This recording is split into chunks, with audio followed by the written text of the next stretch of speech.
गोरखपुर शहर के मुख्य बाजार गोलघर में गोरखनाथ मंदिर से संचालित इंटर कॉलेज में पढ़ने वाले कुछ छात्र एक दुकान पर कपड़े खरीदने के लिए गए और उनका दुकानदार से विवाद हो गया। दुकानदार से झड़प हुई तो उसने रिवॉल्वर निकाल ली। 2 दिन बाद दुकानदार के खिलाफ कार्रवाई की मांग को लेकर एक युवा योगी की अगुवाई में छात्रों ने उग्र प्रदर्शन किया और वे एसएसपी आवास की दीवार पर भी चढ़ गए। ये जवान योगी कोई और नहीं बल्कि खुद योगी आदित्यनाथ ही थे, जिन्होंने कुछ समय पहले ही 15 फरवरी 1994 को नाथ संप्रदाय के सबसे प्रमुख मठ गोरखनाथ मंदिर के उत्तराधिकारी के रूप में अपने गुरु महंत अवेद्यनाथ से शिक्षा ली थी।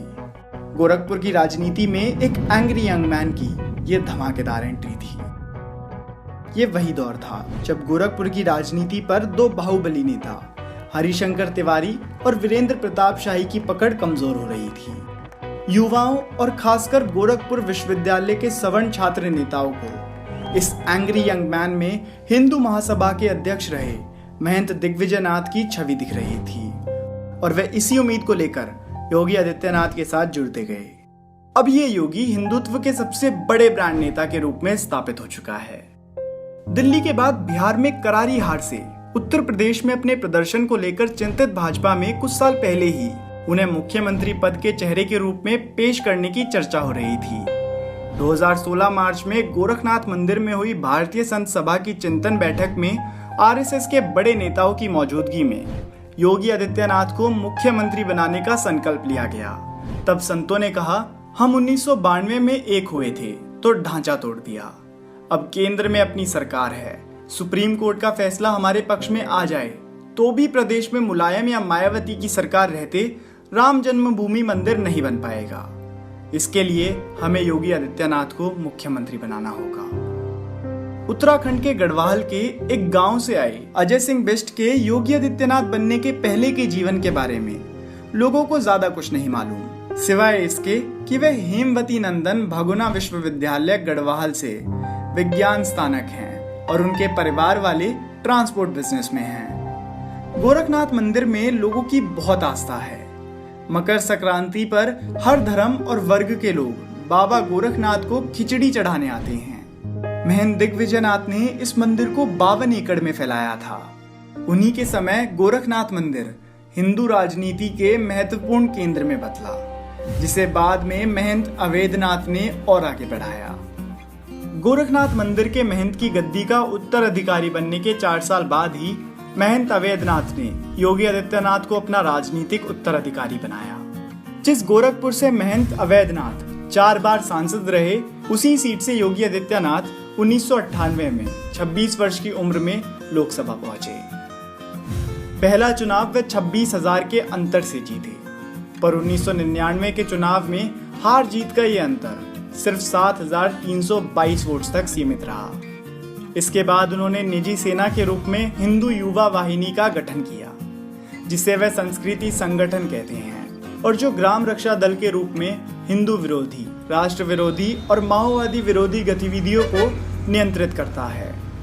दोस्तों, मैं आपको एक फैक्ट बताऊं तो हिंदू युवा वाहिनी के खाते में गोरखपुर, देवरिया, महाराजगंज, सिद्धार्थनगर से लेकर माओ आजमगढ़ तक मुसलमानों पर हमले और सांप्रदायिक हिंसा भड़काने के दर्जनों मामले दर्ज हैं। खुद योगी आदित्यनाथ पर भी हत्या के प्रयास, दंगे करने, सामाजिक सद्भाव को नुकसान पहुंचाने, 2 समुदाय के बीच नफरत फैलाने, धर्म स्थल को क्षति पहुंचाने जैसे आरोपों में 3 केस दर्ज हैं।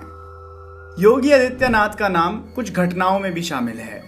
इन घटनाओं की शुरुआत महाराजगंज जिले में पंचरुखिया कांड से होती है, जिसमें योगी आदित्यनाथ के काफिले से चली गोली से समाजवादी पार्टी के एक नेता के सरकारी गनर सत्य प्रकाश यादव की मौत हो गई। मामला सीबीसीआईडी को सौंपा गया और उन्होंने जांच में योगी को क्लीन चिट दे दी। हालांकि समाजवादी पार्टी के नेता के डटे रहने से मुकदमा अभी भी चल रहा है। रिपोर्ट्स की माने तो ऐसी घटनाओं की एक लंबी लिस्ट है, लेकिन किसी में भी योगी आदित्यनाथ के खिलाफ कोई सबूत नहीं मिला। हालांकि आज भी वे अपने प्रिय विषय लव जिहाद, घर वापसी, इस्लामिक आतंकवाद, माओवाद पर हिंदू सम्मेलनों का आयोजन कर गरजते रहते हैं।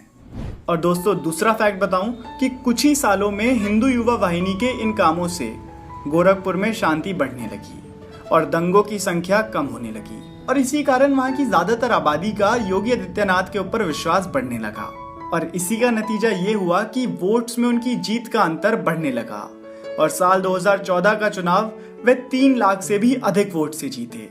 वहां की जनता योगी आदित्यनाथ की सरकार से बहुत खुश थी। मंदिर द्वारा चलाए जाने वाले 3 दर्जन से ज्यादा शिक्षक स्वास्थ्य संस्थाओं के वह अध्यक्ष या सचिव हैं। वे एक मेडिकल इंस्टीट्यूट बनाने में भी जुटे हैं। उनके दिनचर्या की शुरुआत सुबह मंदिर में लगने वाले दरबार से होती है, जिसमें वह लोगों की समस्याएं सुनते हैं और उसके समाधान के लिए अफसरों को आदेश देते हैं। इसके बाद क्षेत्र की समस्याएं लोक अर्पण के कार्यक्रमों और बैठकों में व्यस्त हो जाते हैं।